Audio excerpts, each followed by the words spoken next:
हर चीज़ का सिस्टम होता है ना, सिस्टम से चलेगा आदमी तो कोई काहे को विरोध करेगा या काहे लाठीचार्ज करेगा, कुछ तो त्रुटि रही होगी उसमें। अब हम तो वहाँ थे नहीं कि हम उसकी बात करें, लेकिन हम शंकराचार्य जी के साथ हैं और रहेंगे। ठीक है, शंकराचार्य पे ही आते हैं। तो बताइए, योगी जो है, योगी आदित्यनाथ जो हैं, वो शंकराचार्य से ही कागज मांग रहे हैं। अब मैं उस मैटर पे बात नहीं कर सकता। शंकराचार्य से अब सबूत मांगा जाए कि वो भारत के वासी हैं कि नहीं हैं, मुझसे सबूत मांगा जाए। शंकराचार्य है कि नहीं है? हाँ, वो शंकराचार्य हैं कि नहीं है, मैं मोहम्मद असलम हूँ कि नहीं हूँ, मुझसे सबूत मांगा जाए।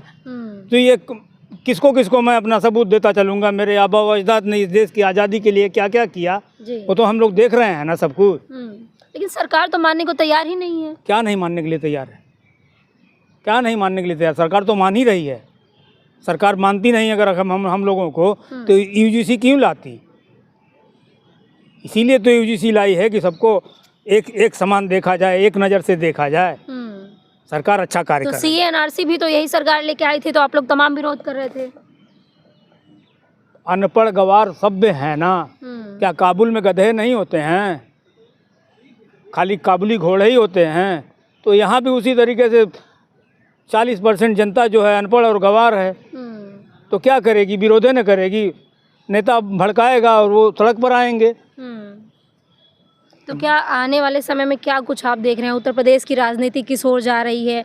और जिस तरह से अब तमाम बातें कही जा रही हैं, उत्तर प्रदेश में उथल पुथल मचा हुआ है। एक तरफ अपर्णा यादव हैं जो तलाक ले रही हैं, दूसरी तरफ आप देखेंगे तो जो है चंद्रशेखर आज़ाद लगातार दलितों पिछड़ों की राजनीति कर रहे हैं। तो ऐसे में मुसलमान समाज किसके साथ है? मैं भारतवासी हूँ जी, पूरे भारत 140 करोड़ जनता के साथ मैं हूँ और हमेशा रहूँगा।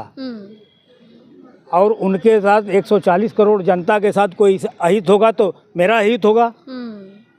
मैं क्यों विरोध करूँगा उसका? लेकिन 140 करोड़ जनता तो योगी मोदी के साथ है।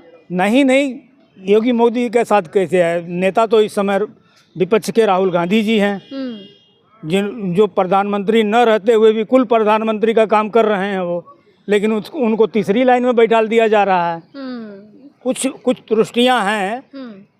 अब मोदी जी जाने वाले हैं तो कुछ न कुछ 47 तक का विजन है उनका, 50 तक आप कह रहे हैं कि हमारा थोड़ा सा संगठन अगर कांग्रेस पार्टी का मजबूत हो जाए यूपी में ना, और ईमानदारी से लोग कांग्रेस के साथ हो जाएं, ईमानदार हमारे जो बड़े बड़े ओहदे लेके बैठे हुए हैं कार्यकर्ता और नेता, अगर ज़मीन पे काम करना शुरू कर दें, खाली हवाई फ़ोटो खिंचवाने वाली राजनीति को बंद करें और ज़मीन पे जनता से, आम जनता से मिलें और बूथ और सेक्टर और ये क्या नाम है विधानसभा और जिला सही ढंग से मजबूत हो जाए, ईमानदार लोग अगर उसमें हो जाएं, तो हमारे यूपी में तो ये कांग्रेस पार्टी के कार्यकर्ताओं की हालत है कि सब एक दूसरे का नेता बनना चाहता है।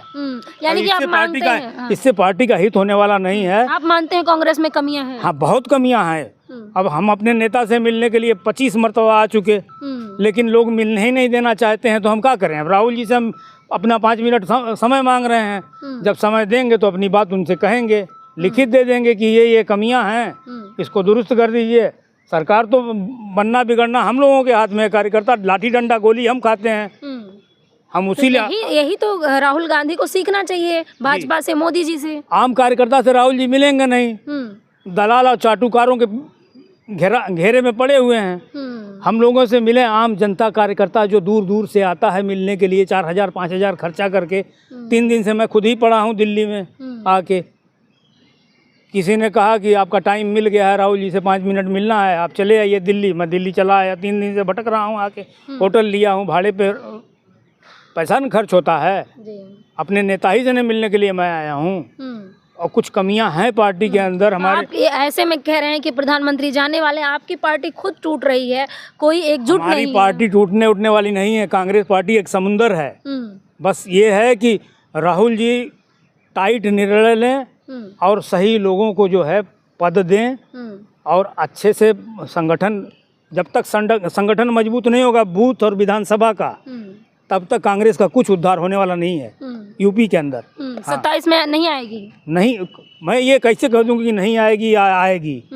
लेकिन जब बूथ ही नहीं मजबूत है, हमारा सेक्टर ही मजबूत नहीं है, हमारा विधानसभा ही मजबूत नहीं है, पदाधिकारी सही से सही काम नहीं कर रहे हैं, सब एक दूसरे का नेता बन रहा है। बड़की जात का है तो बड़की जात को लेके चल रहा है, छोटकी जात है तो छोटकी जात को लेके चल रहा है। ऐसे थोड़े पार्टी चलती है। अब इंदिरा गांधी जी ने नारा एक दिया था, मैंने भी एक नारा दिया है पार्टी को कि हाथ बदलेगा हालात, हाथ बदलेगा हालात। तो नारा दिया तो उस नारे का कुछ मैटर है, मतलब है। तो हमारा बूथ और सेक्टर और विधानसभा और जिला की कमेटियां जब तक सही से गठित नहीं होंगी, वहाँ से उठा के नाम दे दिए, वहाँ से उठा के नाम दे दिए, पता चला कि एक दिन भी मीटिंग में नहीं आते हैं, धरना प्रदर्शन होता है, हम लोग जाते हैं लाठी डंडा खाते हैं, और वो लोग मलाई काट रहे हैं, हम लोग जो है सड़क पर चल रहे हैं, अपना खर्चा भी कर रहे हैं, अपना कमा के खर्चा भी कर रहे हैं, और पार्टी के हित में चल भी रहे हैं।